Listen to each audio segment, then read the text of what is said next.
الحمد لله نحمده ونستعينه ونستغفره ونعوذ بالله من شرور أنفسنا من سيئات أعمالنا من يهده الله فلا مضل له ومن يضلل فلا هادي له أشهد أن لا إله إلا الله وحده لا شريك له وأشهد أن محمدا عبده ورسوله لا نبي بعده اللهم لك الحمد بما خلقتنا ورزقتنا وهديتنا وعلمتنا لك الحمد بالإيمان ولك الحمد بالإسلام ولك الحمد بالقرآن لك الحمد حتى ترضى ولك الحمد إذا رضيت ولك الحمد بعد الرضا وصلى الله على نبينا محمد وعلى آله وصحبه أجمعين أما بعد فيا أيها الحاضرون اتقوا الله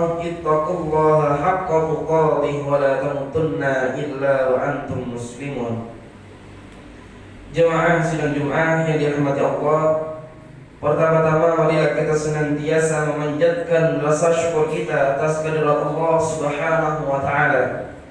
Karena berkat tiban rahmat, taufik serta hidayahnya, nikmat iman, nikmat Islam yang senantiasa melekat dalam diri kita, sehingga dengan nikmat-nikmat tersebut kita masih diberikan kemudahan melaksanakan berbagai macam rangkaian ibadah, khususnya hari yang sangat mulia, yakni salat Jumat dengan cara berjamaah. Mudah-mudahan usaha demi usaha, amalan demi amalan yang kita kerjakan khususnya pada hari Jumat ini senantiasa diterima, tercatat sebagai amal ibadah di sisinya. Amin Allahumma amin.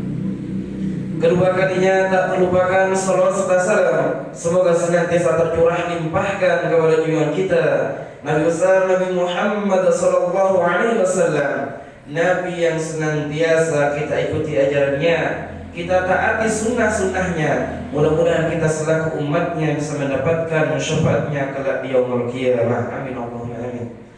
Hadirin sekalian yang dirahmati Allah, kita semua meyakini bahwa nikmat Allah Subhanahu wa taala sangatlah besar. Nikmat Allah Subhanahu wa taala sangatlah banyak. Bahkan Allah katakan wa in ta'uddu ni'matallahi la tuhsuha. Dan sekiranya engkau menghitung nikmat kepada Allah Subhanahu wa taala, la tuhsuha, kau tidak akan mampu menghitungnya.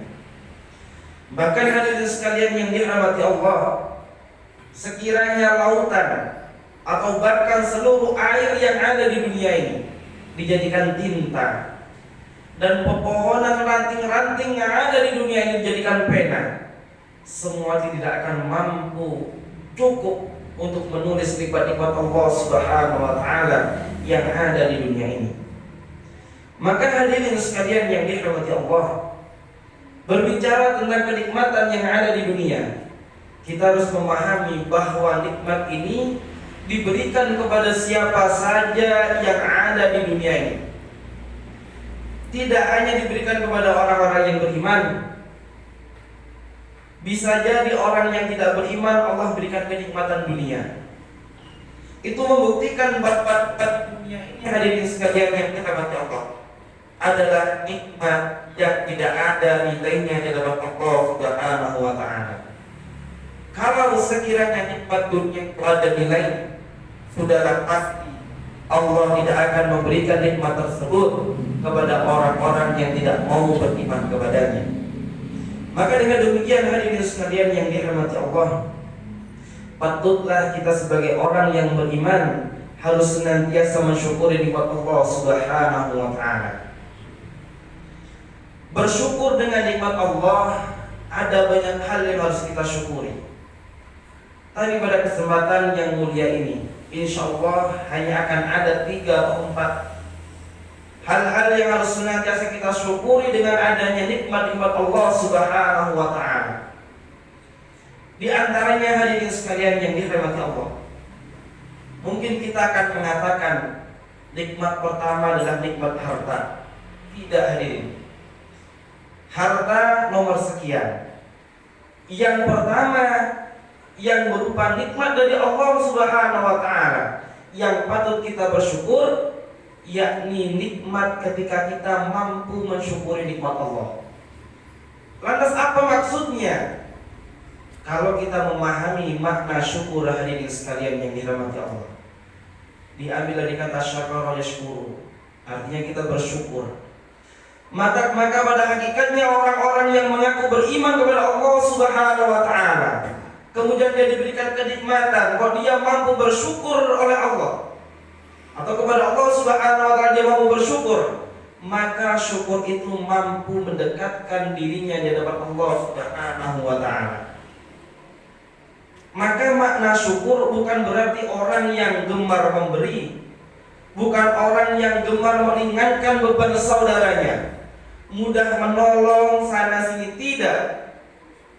Karena pada hakikatnya banyak di luar sana orang-orang yang gemar memberi, gemar menolong.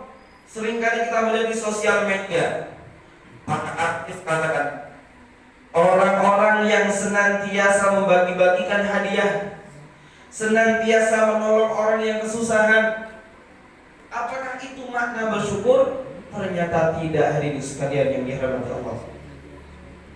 Maka makna bersyukur dalam konteks Islam, bagaimana seorang hamba mampu mensyukuri nikmat Allah, mungkin dengan cara memberi, meringankan beban saudaranya, atau mungkin dengan kalimat alhamdulillah. Akan tetapi dengan itu semua dia mampu senantiasa lebih dekat di hadapan Allah Subhanahu wa taala.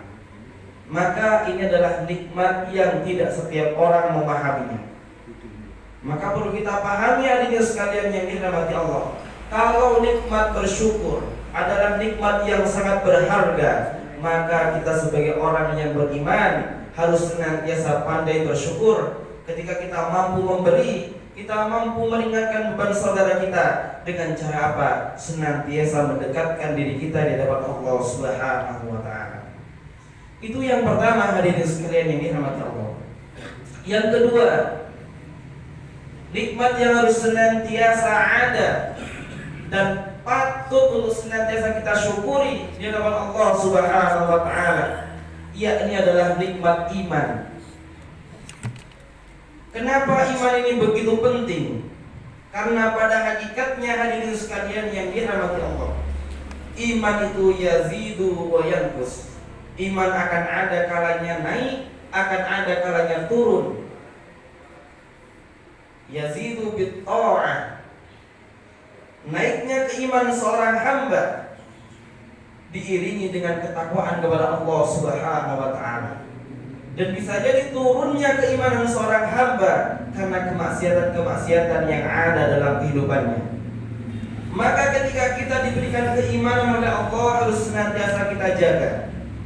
Cara terbaik menjaga keimanan yang ada dalam diri kita, yakni senantiasa melaksanakan perintah-perintahnya, menjauhi larangan-larangannya. Kenapa demikian, hadirin sekalian yang dirahmati Allah? Kata Nabi SAW, yusbihu mu'minan wa yumsi kafiran, atau yumsi mu'minan wa yusbihu kafiran.